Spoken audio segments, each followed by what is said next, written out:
우리 단에서 처음 인사를 드립니다. 우리 이 첫 단 주님께서 받으시고 주님께서 영광 받으시고 통하여 드려지는 말씀이 우리 성도님들 마음밭에 새겨져서 또 만배의 결실이 있기를 주의 이름으로 간절히 축원합니다.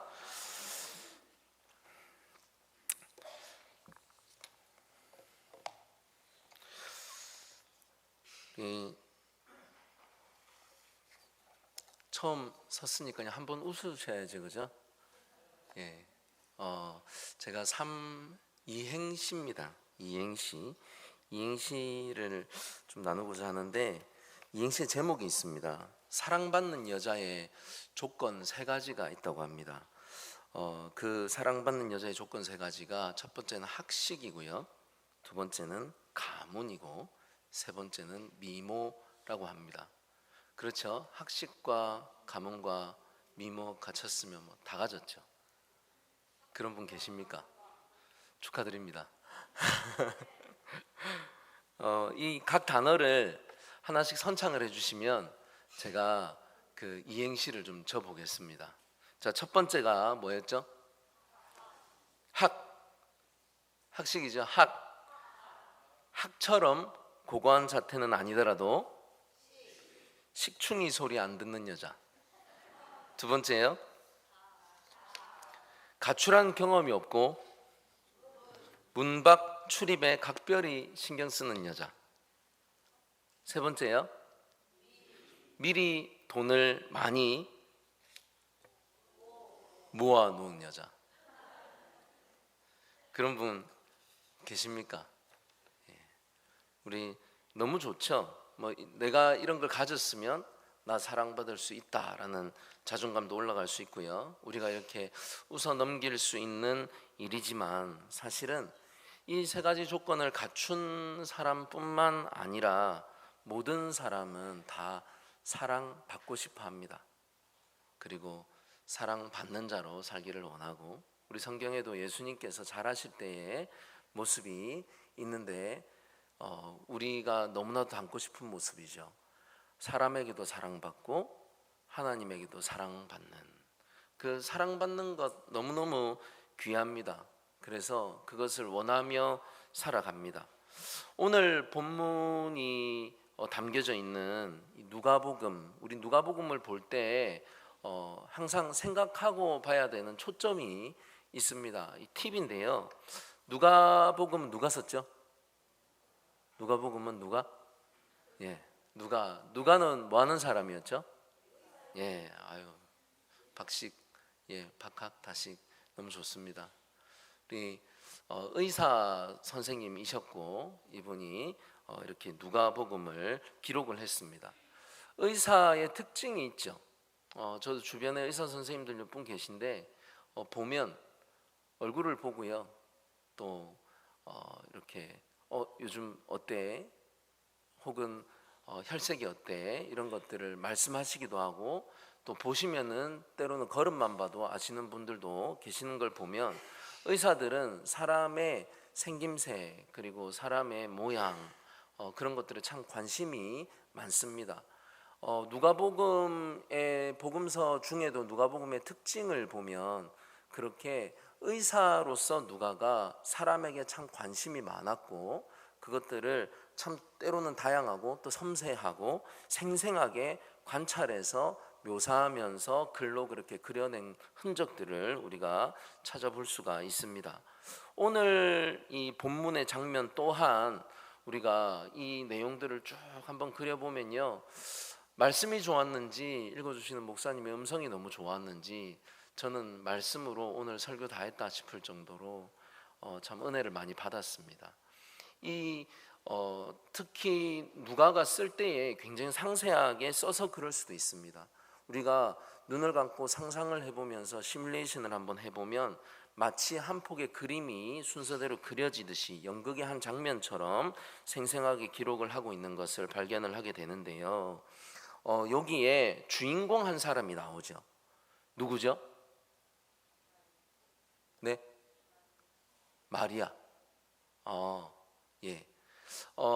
사복음서에 이 내용이 비슷한 내용들이 다 있긴 한데 이 누가복음에 있는 옥합을 깨뜨린 여인을 마리아라고 지칭하기에는 조금 어려운 부분들이 있습니다. 그렇게 이 누가복음에서 정확하게 그렇게 말하고 있지도 않고요. 장면들이 조금 다르기도 한데 여기에 보면 어떤 그 한 사람이 있는데 여러 이 여인에 대한 표현들이 있는데요. 한마디로 얘기하면 사람들에게 세상에서 버림받은 여자로 보이기까지 합니다. 세상에서 버림받은 여자라면 이런 여자를 오늘 본문을 가지고 이야기를 하면 사랑을 받아줄 사람이 없는 사람으로 보이기까지 합니다.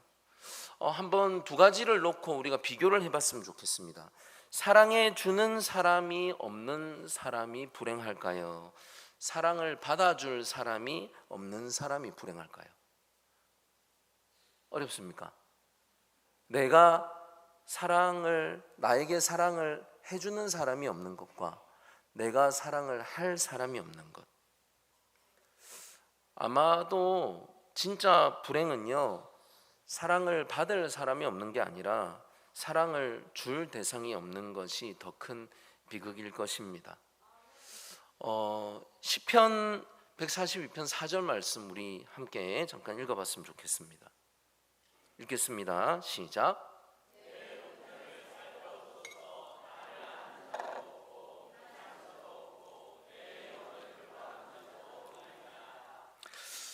나를 아는 자도 없고 내 영혼을 돌아보는 자도 없나이다. 이렇게 말합니다. 이 142편을 보시면 앞쪽에 보면 그 내용들이 나오는데요. 누가 어떤 상황에서 썼냐면 누구죠? 다윗이 누구에게 쫓기죠? 사울 왕에게 쫓겨서 지금 아둘람 굴 속에 이렇게 짱박혀 들어가 있습니다. 지금 거기에서 두려워서 떨면서 내 주변에 아무도 없음을 말합니다. 그런데 다윗이 어떤 사람입니까? 천천인 사울에 비해 만만인 다윗입니다. 이 다윗은요, 이 만만이기에 그 별칭이 어디에서 나왔냐면 승전을 했던 장수 아닌 장수가 돼버렸습니다. 그래서 이긴 사람으로서 만만의 소리를 들었는데 지금 피해서 그렇게 굴에 있으니 지금 이가 하는 말이 나는 아는 자도 없고 내 영혼을 돌아보는 자도 없나이다. 이렇게 말합니다. 아무도 없습니다. 이 승전자로서 다윗의 우편에는 내 편이 있어야 되고 그럼에도 마땅함에도 불구하고 아무도 없다고 말합니다. 안전이 있을 곳도 없다라고 말합니다. 무엇보다도 사랑해 줄 사람도 심지어 자기의 사랑을 받아줄 사람조차도 없음에 큰 불행함과 원통함을 느끼면서 쓰고 있는 시가 이 142편입니다. 오늘 본문의 이 여인을 우리가 한번 살펴봤으면 좋겠습니다. 본문에서는 어떤 여자로 누가가 소개를 하는지 보면요, 37절 우리 함께 읽겠습니다. 시작. 네, 죄인인 한 여자가 있다라고 말합니다. 뭐라고 소개한다고요? 죄인입니다. 이 여자는요, 그냥 죄인입니다. 우리가 뭐 어떤 짓을 해서 지금 여기 와 있는 사람인지 모르지만 자기가 아무리 좋은 의도를 가지고 왔어도 그 사람은 분명히 죄인이라고 말하고 있습니다. 그 사람을 잘 보는 누가가 지금 분명하게 이렇게 쓰고 있습니다. 누가가 죄를 볼 수 있습니까? 아니요. 예수님이 그렇게 지칭했기에 이렇게 쓸 수 있는 가능한 일입니다. 지금 그 상황에 다 보고 쓴 글입니다. 그 다음 39절에서 뭐라고 소개하는지 볼까요? 시작.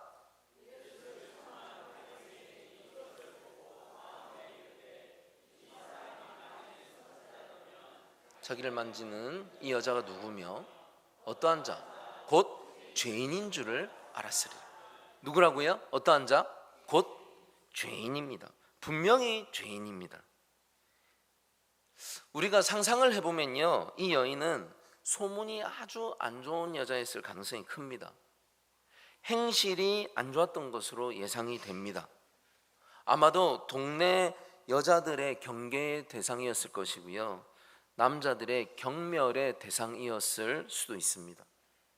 아무도 그녀를 사랑해 주지 않고요, 아무도 그녀의 사랑을 받아주지조차 않는 그런 사람입니다. 그렇게 인정을 못 받는 사람입니다. 아무도 그녀의 사랑을 받아주기를 원하지도 않습니다. 그러면 그 여인에게서 얻을 것도 없는 사람으로 여김받는 그런 사람입니다. 때로는 우리의 모습일 수도 있고요, 때로는 내가 속한 공동체의 모습으로 사람들에게 이렇게 여겨질 수 있는 이 여인의 모습인 것을 우리가 꼭 기억해야 됩니다. 아무도 친구가 되어주기를 원치 않는 모습인 거예요. 왜 그럴까요? 과거가 있어서 그렇습니다.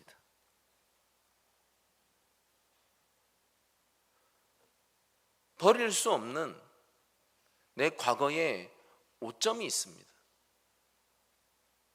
지금 이 여인에게 그 오점이 사람들의 기억 속에 뇌리에 박혀 있고, 누가 봐도 이 여인을 보면 죄인, 오점, 문제,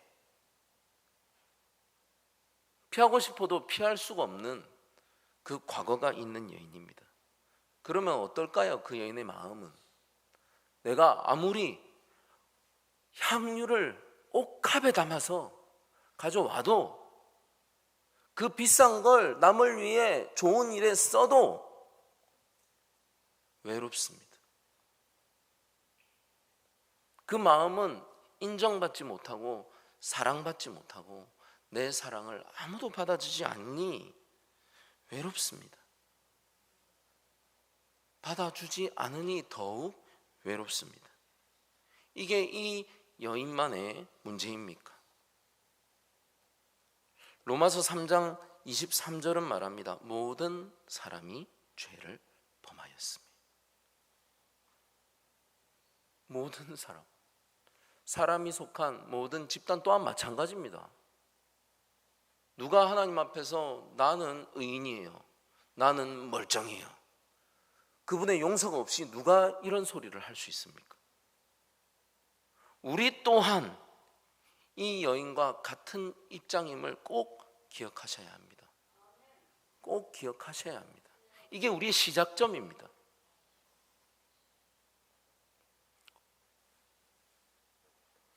에베소서 2장 12절 읽어볼까요?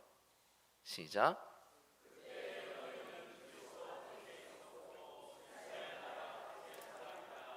약속의 언약들에 대하여 외인이요 세상에서 소망이 없고 하나님도 없는 자들이다. 세상에서 뭐가 없다고요? 소망이 없어요. 우리는 소망이 없어요. 소망이 뭡니까? 마음에 품는 겁니다. 이것조차 없으면 어떻게 삽니까? 그런데 우리는 그런 사람이었어요. 마음에 품고 그것을 기대하며 나아갈 수 있는 그 목표점, 기대점조차 우리에게는 없는 존재였어요. 우리 이거 잊으면요 교만해집니다. 우리는 그런 존재였습니다. 소망이 없고, 그래서 뭐가 없어요? 하나님도 없는 자. 그렇죠.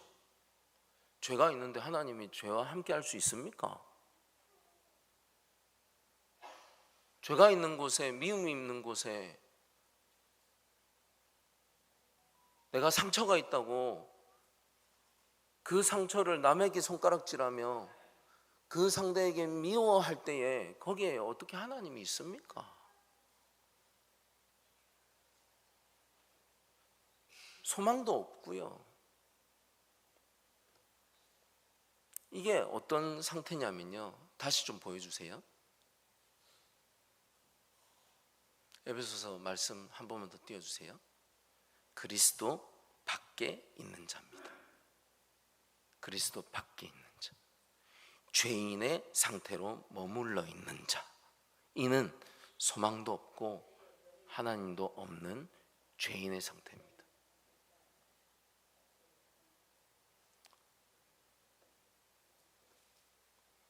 왜 사람은요 흔히 시련이라고 말하는 이 사랑이 끊어지는 일, 이것을 당하면 쉽게 무너질까요? 젊은이들 이런 일 많이 당합니다.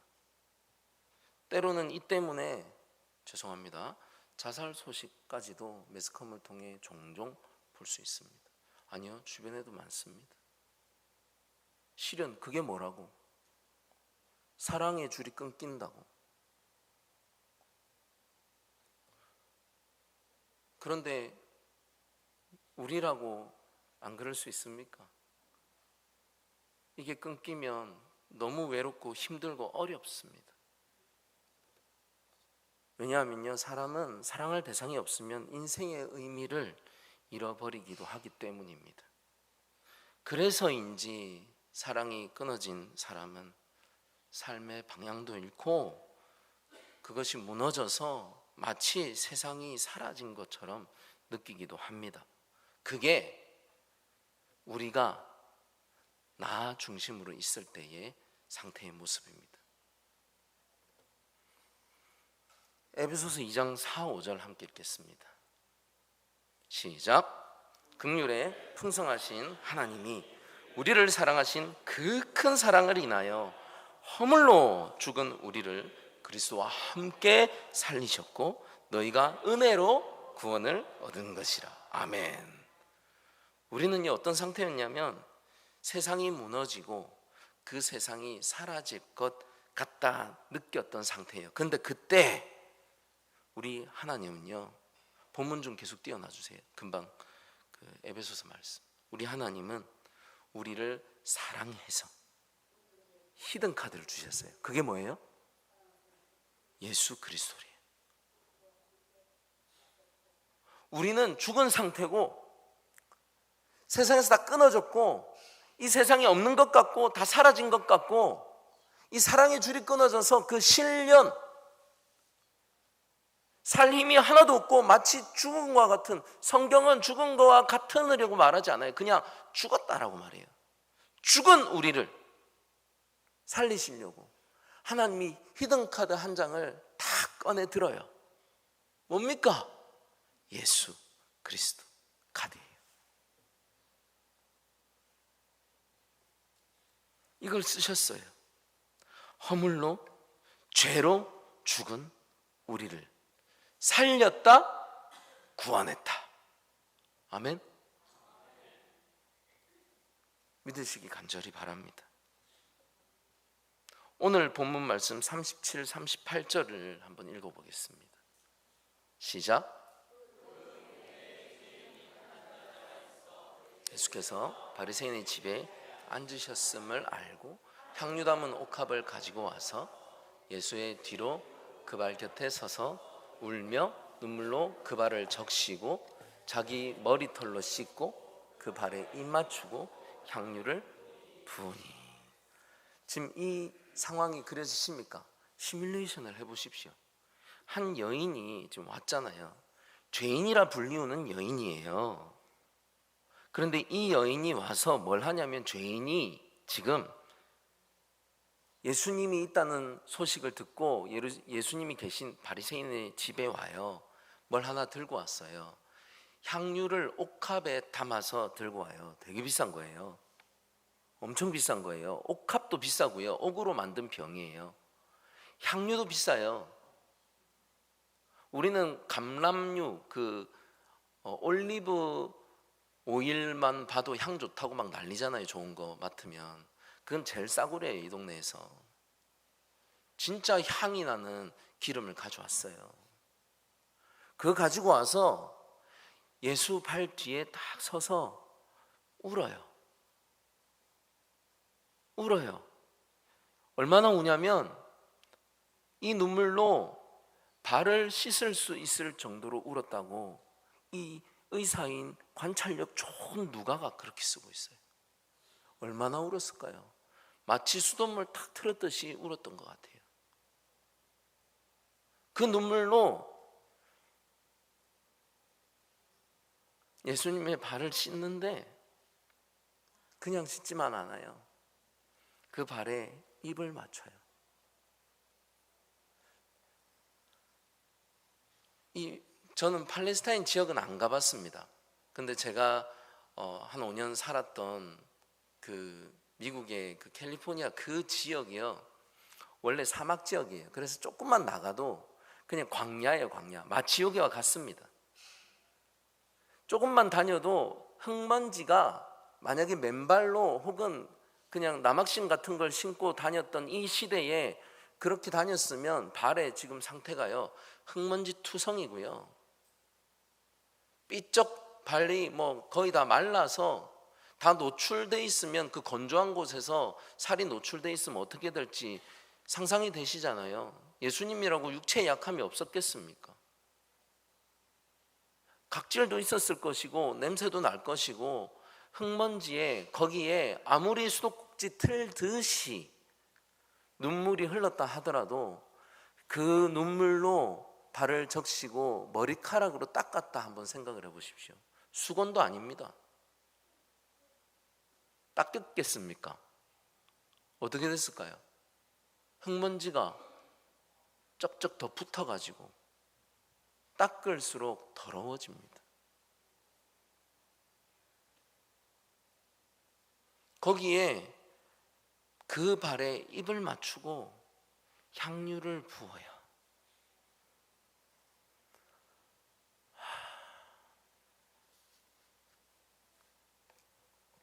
이것을요, 이 여인이 이렇게 갑작스럽게 이러한 행위를 할 때에 예수님은 지금 뭐 하는 거야? 발로 차지 않으셨어요. 누가는 그런 것을 기록하고 있지 않아요. 그대로 그 행위를 받으셨어요. 허물로 죽은 우리를, 이 여인의 이 허물과 같은 이 행동을 받으셨는데, 이 행동을 받은 게 아니라 예수님은 사랑을 받아주신 거예요. 이 여인의 사랑을 받으셨어요. 예수님은 이 여인의 사랑을 받으셨어요. 로마서 5장 8절 읽겠습니다. 시작.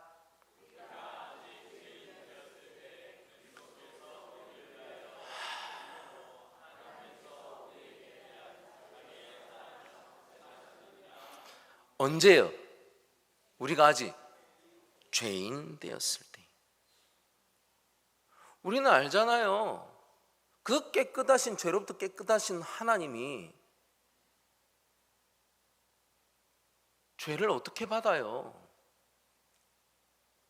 근데 우리가 죄인 되었을 때에 하나님이 우리를 받으실 수 있는 방법과 이유는 죄인인 내가 하는 행위가 아니라 이 여인의 사랑이었다는 거예요.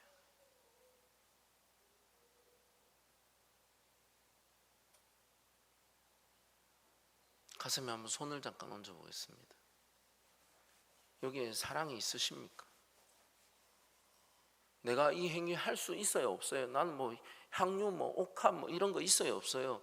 그래서 내가 그걸 해요, 안 해요? 나는 죄인이라는 소리 듣기 싫어서 가요, 안 가요? 지금 이런 거 다 빼고요, 여기에 그분께 드릴 수 있는 사랑이 있으십니까?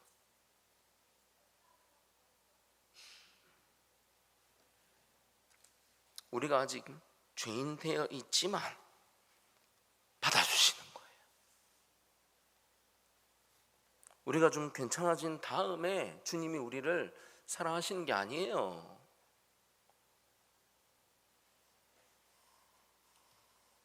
죄인 되었을 때 그분이 먼저 사랑하셨다고 분명히 말씀하고 있습니다. 그래서 네가 날 사랑하니까, 너 죄인이지만 사랑하니까 너 그 사랑 나한테 할 자격이 있어. 지금 이 무언의 대화가 이 장면 속에 담겨 있는 거예요. 그래서 그 죄인인 여인이 마음껏 사랑하도록 그대로 두시는 거예요. 세상은 부족해, 죄인이야, 가치 없어. 그러고 그냥 버리기 바쁩니다. 그런데 이 창조주 하나님은 이 사랑을 받아주세요. 내가 가진 것이 없다고 세상은 나를 버려도 이 세상을 지으시고 지금도 다스리고 계시는 이 하나님이 나의 사랑을 받아주세요. 하나님은 내 사랑을 분명히 받아주시겠다는 것입니다. 하나님은 받아줄 뿐만 아니라 그 사랑에 보답을 하세요. 보셨잖아요, 금방 말씀에서. 다시 한번 띄워주세요. 뭘 보답하십니까? 사랑으로. 그분의 사랑으로. 그게 결국 그분을 죽게 만드셨고 그것으로 그 사랑이 확증돼요. 사랑 없이 하신 그 십자가의 역사가 아니었습니다.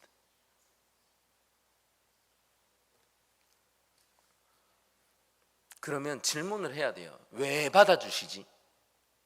왜? 멀쩡한 존재도 아니고 예쁜 짓도 안 하고 그냥 그 상태 그대로인데, 기대할 게 없는데, 소망도 없는 존재들인데 왜 받아주시지? 디도서에서는 이렇게 말합니다. 우리를 구원하시되 우리의 행한 바 의로운 행위가 아니라 그 행위로 말미암지 아니하고 오직 그의 긍휼하심을 쫓아 성령의 새롭게 하심으로 그렇게 하셨다고 말합니다.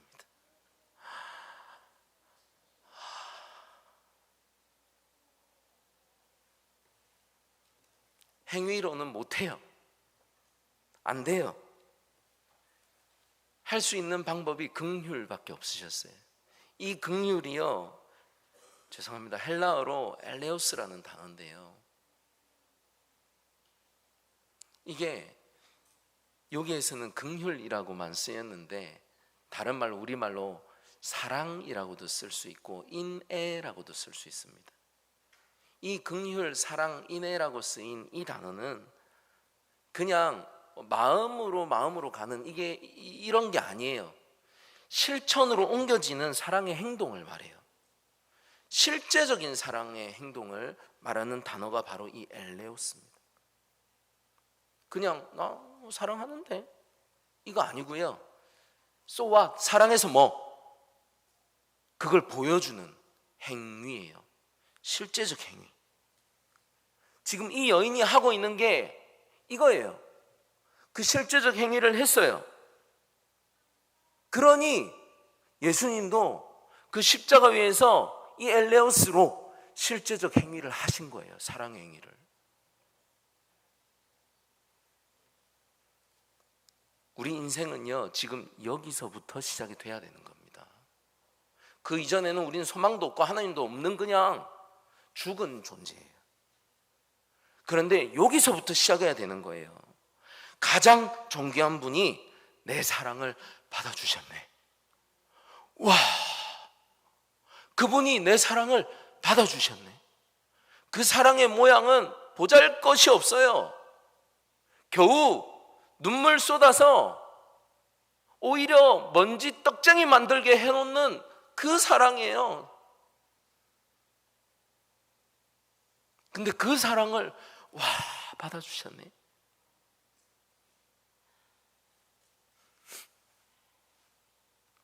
요한복음 6장을 함께 읽겠습니다. 시작.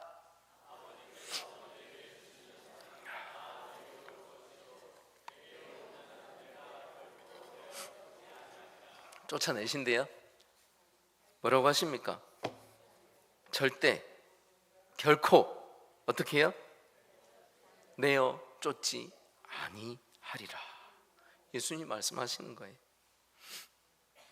아버지 하나님께서 내게 주신 자니까 그 내게 오는 자가 어떤 모양이든, 아까 우리 강정로님 기도하셨잖아요. 어떤 모양이든 어떤 상황이든 그가 어디로 향해 있느냐, 지금 이게 중요한 거예요. 어디로 향해 있는, 내게 오는 자, 예수님께 향하는 자, 그 모든 예수님께 향하는 모든 자, 우리 예수님은요 그런 자의 온갖 사랑, 지금 이 여인과 같은 이 지저분한 사랑까지도 받아주신다는 거예요. 그 먼지투성이인 사랑까지도. 발냄새에 향수가 더해지면 그 향수입니까? 발냄새입니까? 발냄새가 섞인 향수입니까? 그건 뭡니까? 흙먼지에 물이 더해져서 씻는데 안 씻겼으면 그 씻은 겁니까? 안 씻은 겁니까? 이 모양도 저 모양도 아닌데 그 사랑을 받아주신다는 것입니다. 온갖 사람들의 사랑, 정성, 헌신, 봉사, 이거 우리 외사리교회에 다 있는 거잖아요. 그래서 이 예배가, 이 예배당이, 이 교회가 매일매일이 우리의 삶이 주님께 드려지고 있는 것 아닙니까? 스바냐 3장 말씀 읽겠습니다. 잘 아시는 말씀입니다. 시작.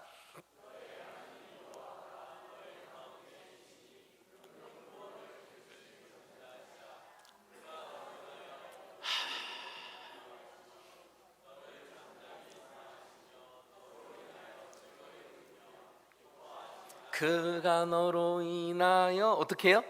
기쁨을 이기지 못하시며 너를 잠잠히 뭐 한다고요?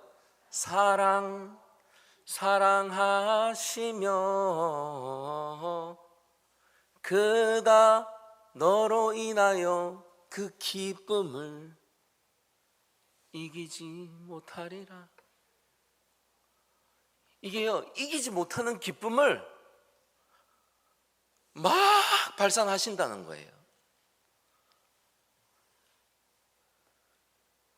하나님은 그냥 받아주시는 게 아니에요. 억지로 받겠다가 아니에요. 기쁨을 이기지 못하는 사랑으로 받아주시겠다고 말씀하고 계십니다. 읽어보셨는지 모르겠는데 내과 전문의 이 최영아 선생님이라는 분이 계십니다. 이분의 별명이 노숙인의 슈바이처라는 별명을 가졌는데 이분이 나는 언제라도 너의 편이다 라는 책을 쓰셨어요. 이분을 거기에서 소개하는 걸 보면 이 노숙인 같은 그 행여병자를 25년 동안 치료하신 분이십니다. 자기의 그 안정적인 의사의 삶을 뒤로 하고 노숙인을 위해서 헌신하신 분이세요. 그래서 찾아보시면 상 받은 거 엄청 많아요. 착한 상, 좋은 상 다 받으셨어요. 근데 이분이 고백하는 게 있어요. 내가요 노숙인들 치료해야 될 것 같아서 노숙인들 오라고 하고 그렇게 치료를 하는데 저 죽을 뻔했어요. 코를 콱 찌르는 그 첫 만남 했던 그 노숙인의 냄새 때문에 저 구역질을 속에서 얼마나 했는지 몰라요. 아무리 참아도 나오는 그 구역질. 이런 냄새 나는 노숙인을 사랑해 줬어요. 이 최영아 선생님이 이렇게 말합니다. 사랑의 대상이 있다는 것만으로 냄새가 나도 행복했습니다. 사랑할 대상이 있으면 사랑하는 사람도 살아나고 사랑받는 사람도 살아납니다. 우리는 예수의 도를 따라가는 사람이잖아요. 그렇죠? 예수님은 예수고 예수는 예수고 나는 나야. 이게 우리가 사는 삶의 목표점입니까? 아닙니다. 그분의 길로 가는 게 우리의 삶의 목표점입니다. 마치 이 최영하 선생님처럼 냄새 나도 그 노숙인이 사는 그냥 좀 섞어서 얘기할게요. 죄인들이 사는 그곳에 가서 거기에서 사랑을 그냥 쏟아 부었어요. 그 사랑받고 인간된 사람들의 이야기가 그 책에 너무 많습니다. 내 사랑을 받아줄 상대가 있는 삶은 행복하다. 사랑할 대상이 있으면 인생이 살아나더라. 사랑할 대상이 있으면 그 인생이 살아난다. 우리 가슴에 손 얹고 나한테 한번 얘기할게요. 사랑할 대상이 있으면 인생이 살아난다. 주변 옆을 보고도 한번 인사해 보십시오. 사랑할 대상이 있으면 인생이 살아납니다. 내 사랑을 받아줄 상대가 있는 삶은 행복합니다. 아무리 고생이 돼도 코를 찔러도 행복합니다. 그 냄새나는 예수님의 발에 키스를 해도 행복합니다.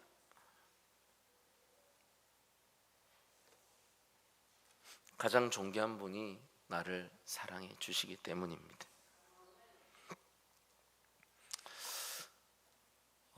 정신분석학자이면서 사회학자인 에리히 프롬이라는 분이 계신데요. 이분이 이런 질문을 합니다. 미숙한 사랑과 성숙한 사람의 차이가 뭘까? 미숙한 사랑과 성숙한 사랑, 이건 가치관에서부터 달라진다 하면서 이렇게 설명을 합니다. 혹시 띄워줄 수 있으세요? 좀 복잡해서 제가 읽는 동안 좀 띄워주세요. 내가 사랑받고 있기에 나를 사랑한다는 논리를 따르는 것은 미숙한 사랑이다. 그러나 성숙한 사랑은 내가 사랑하는 까닭에 나도 사랑을 받는다는 논리를 따른다. 다시 좀 읽어드리겠습니다. 내가 사랑받고 있기에 나도 사랑한다는 논리를 따르는 것은 미숙한 사랑이야. 그런데 성숙한 사랑은 내가 사랑하는 까닭에 나도 사랑을 받는다는 논리를 따른다. 미숙한 사랑은 당신을 필요로 한다. 그러므로 나는 당신을 사랑한다 고 말한다. 그러나 성숙한 사랑은 당신을 사랑한다. 그러므로 당신을 필요로 한다. 성숙한 사랑은 너를 사랑해. 그래서 네가 필요해. 네가 나 사랑하니까 내가 너 필요한 게 아니고 내가 너를 사랑해. 그래서 너를 필요로 해. 이 여인의 모습을 생각해 보십시오. 눈물로 발을 닦고 있는 이 여인의 모습, 이 죄인의 모습.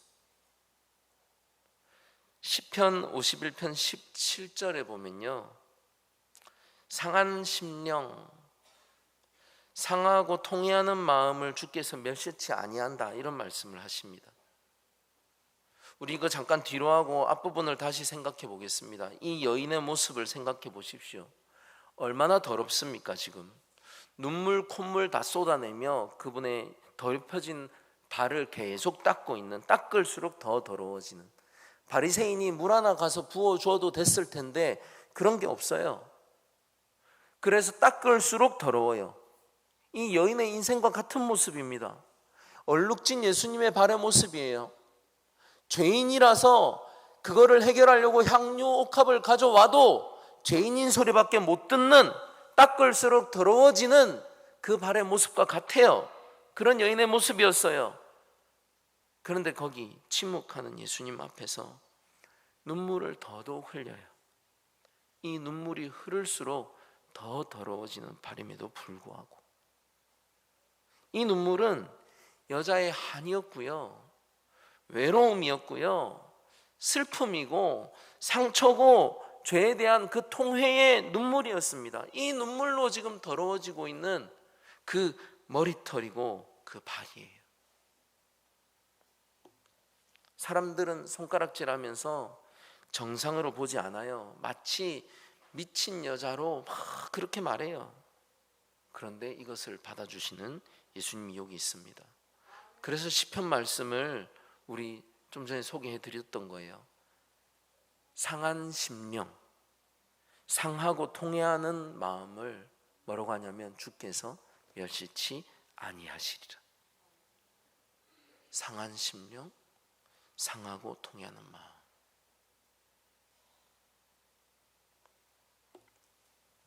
이렇게 우리의 더러움까지도 받아주시는 예수님을 만나면 그 인생은 달라질 수밖에 없습니다. 이 사랑을 경험한 사람의 인생은 이전하고 결코 같을 수가 없습니다. 누가복음 7장 47절 함께 읽겠습니다. 시작. 이러므로 내가 내게 말하노니 저의 많은 죄가 사하여졌도다. 이는 저의 사랑함이 많음이라. 사함을 받은 일이 적은 자는 적게 사랑하느니라. 아멘. 지금 이 여인의 이 이상한 행동을 예수님이 딱 한마디로 정리해서 표현하세요. 그 단어가 뭡니까? 사랑입니다. 사랑이었습니다. 지금 예수님이 하신 말씀이에요. 사랑. 고린도서 5장 17절은 말합니다. 누구든지 그리스도 안에 있으면 뭐예요? 새로운 피조물이라.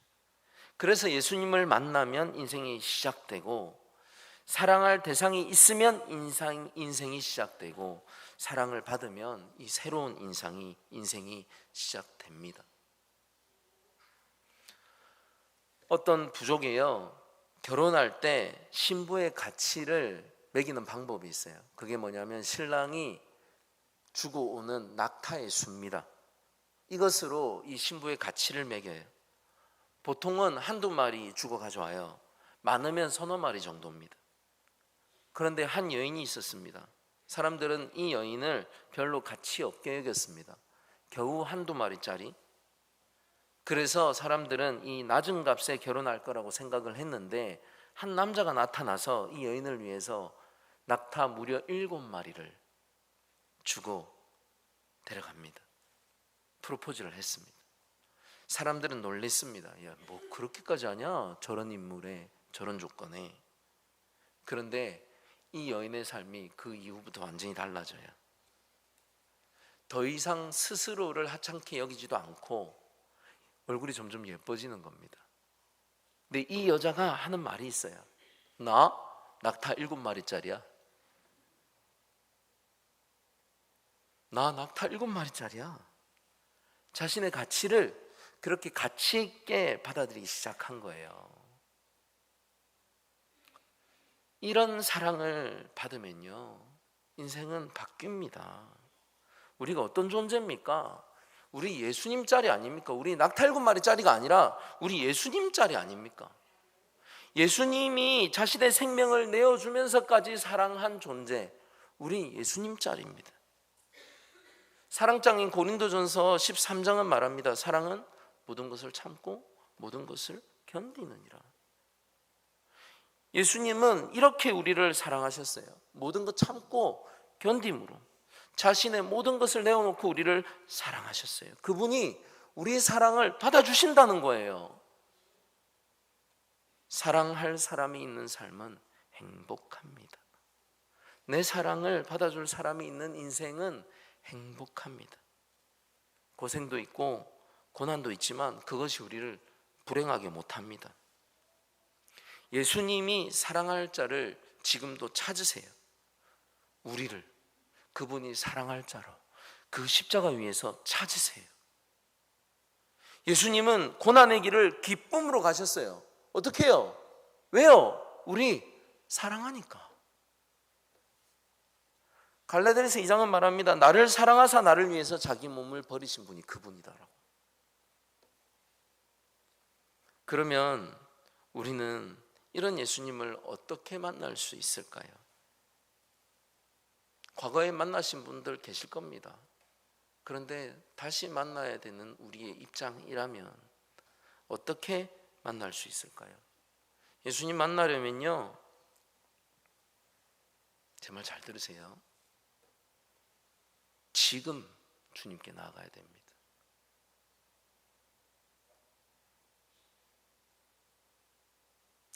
이 여인이 간 곳이 어디입니까?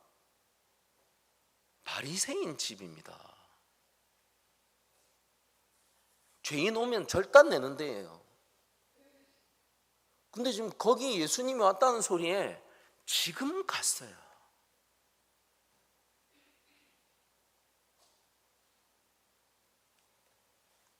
지금 가야 됩니다. 요한복음 말합니다. 내게 오는 자는 내가 결코 내어 쫓지 아니하리라. 앞에서 보셨잖아요. 주님 말씀하시는 거예요. 네가 지금 어떤 모습이든 어떤 상황이든 내게 나오라. 내게 오는 자는 내가 결코 내어 쫓지 아니하리라. 하나님 저 좀 회복되면요. 하나님 저 좀 해결 좀 나면요.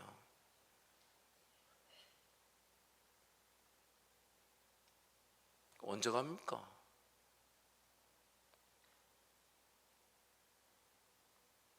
예수님은 지금 반기기를 원하십니다. 그리고 주님께 나오는 자를 절대 밀쳐내지 않으신다고 성경은 말하고 있습니다. 우리는 말씀을 통해서 주님을 만납니다. 시편 119편 105절에 이렇게 말합니다. 주의 말씀은 내 발의 등이요 내 길에 빛입니다. 우리가 지금 갈 길을 잃어버리고 있어요. 어두운 것 같고요. 잘 모르겠어요. 거기에 빛을 딱 비춰서 요거 따라와. 이게 말씀이래요. 주의 말씀. 이 말씀을 가까이 할 때 주님을 만나게 됩니다. 그래서 성경 보시고 그래서 예배 자리 사모하셔야 돼요. 그리고 기도를 통해서 주님께 나아갈 수 있습니다. 우리 지금 50일 특세 중에 있잖아요. 수요 기도에 있잖아요. 금요 기도에 있잖아요. 새벽 기도에 밤 기도에 있잖아요. 이렇게 기도가 넘치는 교회가 어디 있습니까?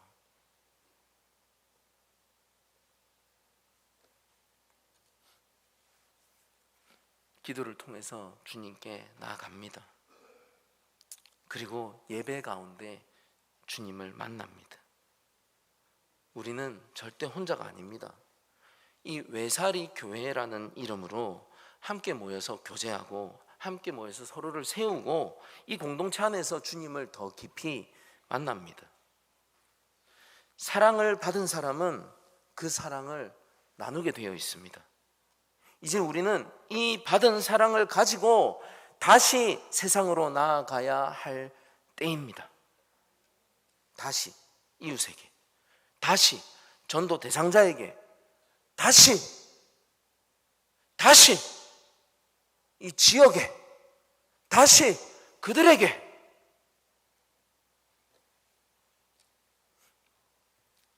우리 사랑하는 성도 여러분, 이제 우리가 어떤 교회가 되어야 합니까? 지금 사랑을 받기만 하는 교회로 남아 계실 겁니까? 과거에 사랑을 받았던 교회로만 남아 계실 겁니까? 그게 아니면 주님의 사랑을 받아 누리고 이제 지금 그 사랑을 다시 드릴 줄 아는 교회가 되실 겁니까? 아멘 하셨습니다. 말씀과 기도로 주님께 나아가고 예배를 사모하고 함께 모여서 서로를 세워가고 이제는 식어졌던 그 마음이 다시 살아나서 주 안에서 다시 힘을 얻어 가는 주님의 그 외사리 교회, 그리고 이 받은 사랑 가지고 세상으로 나아가서 사람을 살리고 지역을 살리고 이웃을 살리고 가족을 살리고 한국교회 살리고 세상을 살리는 이 교회가 되기를 간절히 소망합니다. 주님은 지금도 우리 사랑을 기다리고 계십니다. 지금도 우리가 사랑을 마음껏 내어놓고 막 뿌리기를 기다리고 계십니다. 그 주님께 나아가는 저부터, 그리고 우리 사랑하는 외사리 교회가 그렇게 되시기를 주의 이름으로 간절히 축원합니다.